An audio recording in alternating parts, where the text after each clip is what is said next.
Halo guys, kembali lagi dengan Crush Movie, si paling review film terkeren dan tergreget lah pokoknya.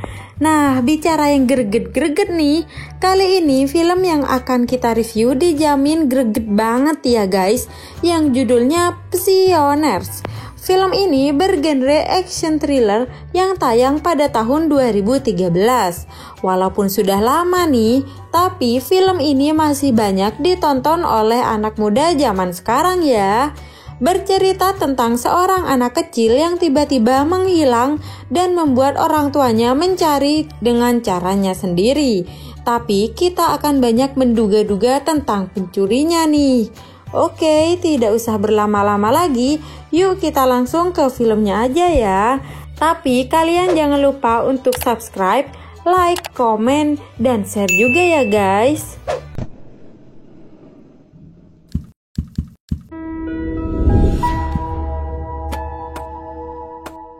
Seorang anak laki-laki dan ayahnya sedang menembak.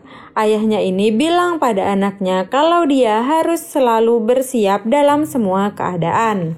Di rumah mereka, semua bersiap untuk pergi ke rumah teman ayahnya ini. Mereka berjalan kaki untuk merayakan acara hari Thanksgiving di rumah temannya itu. Setiba di rumah temannya, Anna dan Joy bermain bersama, sedangkan para ibu-ibu memasak rusa hasil tembakan mereka tadi. Joy dan Anna bermain di depan rumah dengan ditemani oleh dua kakaknya. Joy dan Anna naik-naik ke sebuah mobil dan kakak mereka melarangnya. Di rumah Joy, mereka bersiap untuk bermain. Anna meminta izin pada ibunya untuk mengajak Joy ke rumahnya untuk mengambil peluit merah miliknya. Tak lama kemudian, ayah Anna melihat kakak mereka sedang menonton. Mereka dimarahin karena tidak menemani adik-adiknya bermain. Anna dan Joy tidak ada, bahkan ketika dicari di rumah mereka pun tidak ada. Alhasil semua panik dan mencari kemanapun tapi tidak ketemu juga. Mereka akhirnya menelpon polisi dan meminta pertolongan polisi.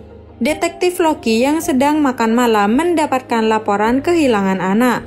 Mobil box ini ditemukan di tengah hutan guys. Polisi langsung mengejarnya, tapi mobil ini malah menabrak pohon dan seorang pria pun ditangkap. Di kantor polisi, seorang pria bernama Alex ini diwawancarai. Mobilnya pun juga diperiksa, tapi Alex tidak mengaku hal apa-apa.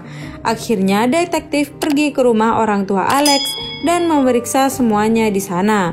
Di sana ada tante Alex yang hanya hidup berdua dengan Alex karena anak dan suaminya sudah meninggal dunia. Detektif Loki tidak menemukan apa-apa.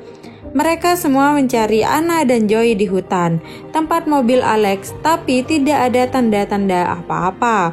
Keesokan harinya, detektif Loki pergi ke rumah orang tua Joy. Orang tua Joy memberikan foto anaknya agar polisi bisa lebih mudah mencarinya.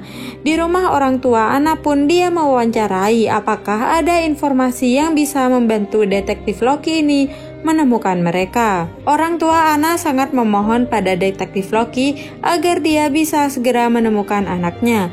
Tapi jika selama 48 jam Alex tidak ditemukan apa-apa, dia akan dibebaskan. Tapi ayah Anna sangat memohon agar Alex tidak dibebaskan. Detektif Loki terus mencari informasi ke semua orang-orang sekitar, sampai dia pergi ke rumah seseorang pria yang ternyata dia tidak sadarkan diri alias mabok. Detektif Loki memeriksa seisi rumahnya. Dia menemukan sebuah pintu rahasia yang ternyata itu pintu menuju ruang bawah tanah. Saat ia turun, dia menemukan mayat pria yang sudah membusuk dengan memakai kalung lingkaran. Pria itu akhirnya ditangkap dan dibawa ke kantor polisi. Pencarian Anna dan Joy terus berlangsung, tapi ayah Anna mendengar kabar kalau Alex bebas hari ini. Dia pun langsung pergi. Di kantor polisi, Alex disuruh menulis namanya dan benar ternyata dia seperti anak kecil. Saat keluar, ayah Anna datang dan langsung memukuli Alex karena dia tidak terima Alex bisa bebas. Tapi saat itu Alex bilang mereka tidak menangis, hanya itu saja. Ini membuat ayah Anna yakin kalau dia adalah pelakunya. Tapi detektif Loki tidak percaya dengan perkataannya dan membuat dia marah dan keluar. Detektif Loki kembali mendatangi rumah Alex dan mewawancarai Alex, tapi lagi-lagi dia tidak menjawab apa-apa. Ibu Anna terus menangis karena kehilangan Anna. Dia marah pada semua orang, dan ayah Anna menitipkan ibunya untuk dijagakan oleh anak pertamanya. Ayah Anna pergi ke rumah Alex dan mengawasi Alex sampai tengah malam. Dan saat tengah malam, Alex tiba-tiba keluar dengan seekor anjing peliharaannya. Saat Alex berjalan, ayah Anna menghampiri Alex dan mengancam akan menembak Alex jika dia tidak mengaku. Keesokan harinya, ayah Anna mengajak ayah Joy ke suatu tempat. Ternyata mereka pergi ke sebuah rumah lama yang sudah rusak dan tidak ditempati oleh ayah Anna. Ayah Anna menyekap Alex dan di sini mereka akan memaksa Alex mengaku kemana ia menyembunyikan anaknya dengan cara menyiksanya. Awalnya ayah Joy tidak setuju, tapi ayah Anna memberikan pengertian kalau ini adalah jalan satu-satunya. Detektif Loki terus mencari informasi. Dia mencari identitas Alex yang ternyata orang tua Alex meninggal saat kecelakaan. Tante Alex juga bilang kalau waktu kecil Alex terkena gigitan ular peliharaan mantan suaminya itu. Di kantor polisi, detektif Loki mewawancarai pria di rumahnya yang terdapat beberapa mayat. Dia bercerita kalau sebelum mayat itu meninggal, dia dan keluarganya adalah penculik anak-anak. Hah? Jangan-jangan? Sampai malam hari, ayah Anna dan Joy lanjut memukuli Alex dan menanyakan kemana dia menyembunyikan Anna dan Joy. Tapi Alex tetap tidak berbicara apa-apa walaupun dia sudah babak belur. Dan kini berita tentang Anna dan Joy menyebar dan semua orang melakukan bela sungkawa dengan mengumpulkan lilin dan bunga di malam hari. Sampai ada pria yang datang meletakkan boneka dengan sikap yang sangat mencurigakan. Dia seperti ketakutan, apalagi setelah dilihat oleh detektif Loki. Pria ini pun langsung berlari dan detektif Loki mengejarnya. Tapi dia berhasil kabur dan bersembunyi nih. Aduh, apa pria ini ya yang sebenarnya menculik Anna dan Joy? Hari berganti, berita tentang pria tadi malam sudah menyebar dan dia menjadi buronan polisi. Detektif Loki kini mulai mencari keberadaan pria tadi malam yang sangat mencurigakan itu. Dia melihat ulang rekaman wawancara dirinya dengan Alex. Tiba-tiba ada telepon. Detektif Loki ditelepon oleh pemilik toko baju anak yang katanya dia tahu pada pria yang menjadi buronan itu. Saat ayah Joy pulang, dia ditanya oleh istrinya kemana saja dia pergi dalam 2 hari ini. Tiba-tiba istri Joy datang ke rumah ayah Anna dan menanyakan tentang Alex. Ternyata ayah Joy memberitahu istrinya tentang ini ya guys. Mereka akhirnya pergi ke rumah lama ayah Anna dan melihat langsung keadaan Alex. Alex sudah sangat parah nih, dan ibu Joy memohon menanyakan di mana dia menyembunyikan anaknya. Alex mengangguk dan dia seperti akan mengatakan sesuatu, tapi setelah talinya dilepas ternyata dia akan kabur. Tapi ayah Anna dan Joy berhasil menangkapnya. Keesokan harinya, mereka bertiga kembali ke tempat Alex disekap. Kini Alex dimasukkan ke ruangan gelap dan ada shower air panas di dalamnya. Ayah Joy merasa kasihan pada Alex. Malam harinya di rumah Joy, kakak Joy sedang mandi. Ada pria yang mengendap-endap masuk ke dalam rumahnya. Setelah dari sana, pria ini juga masuk ke rumah Anna. Dia seperti mencari sesuatu. Ibu Anna kaget mendengar seorang yang seperti masuk ke kamar Anna. Detektif Loki langsung datang ke sana dan mencari informasi tentang pria itu. Detektif Loki memeriksa semua ruangan. Detektif Loki juga melihat ada bahan bakar yang tinggal separuh. Besoknya, detektif Loki mulai mengikuti ayah Anna pergi.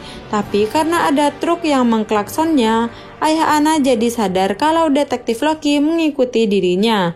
Ayah Anna jadi masuk ke tempat minuman dan menghampiri detektif Loki. Di dalam mobil, ayah Anna mengatakan kalau dia hanya membeli minuman dan berjalan-jalan ke daerah sekitar. Tapi detektif Loki seperti tidak yakin nih. Dia meminta ayah Anna kembali ke rumahnya dan menjaga istrinya saja. Ayah Ana marah pada detektif Loki karena sudah hampir seminggu anaknya masih belum bisa ketemu. Hari berganti, detektif Loki terus mencari tahu tentang beberapa orang yang ia curigai. Ayah Ana kembali ke rumah tua dan menyiksa Alex dengan menyiramkan air panas. Sampai akhirnya Alex berbicara dan dia bilang dirinya bukan Alex. Dia juga mengatakan kalau mereka tidak pernah datang. Intinya, kata-kata Alex benar-benar membingungkan ya. Detektif Loki tiba-tiba datang. Dia memaksa masuk dan ayah Ana panik. Ia pura-pura mabuk agar detektif Loki tidak curiga. Detektif Loki memeriksa semua ruangan sampai akhirnya dia di depan tempat Alex disembunyikan. Tapi tiba-tiba dia mendapatkan telepon dari pemilik toko baju anak. Katanya pria buronan ini baru saja membeli baju anak kecil lagi di sana. Detektif Loki langsung menemukan alamat rumah pria ini. Ternyata benar pria ini berusaha kabur, tapi detektif Loki berhasil menangkap pria ini. Pria ini ditahan dan detektif Loki memeriksa isi rumahnya. Ternyata ada banyak box besar yang setelah dibuka berisi banyak baju anak-anak yang terkena darah dan berisi banyak ular di sana. Di kantor polisi, orang tua Joy dan Anam diminta untuk melihat foto-foto baju anak-anak. Dan benar, di sana ada salah satu baju Joy dan kaos kaki Ana yang berlumuran darah. Mereka menangis sejadi-jadinya karena ini adalah pertanda buruk. Kabar tentang berita ini sudah menyebar ke keluarganya sampai kakak Ana menanyakan itu pada ayahnya. Tapi ayahnya marah besar karena dia yakin kalau Ana masih hidup. Di kantor polisi, pria yang ditangkap ini diwawancarai oleh detektif Loki.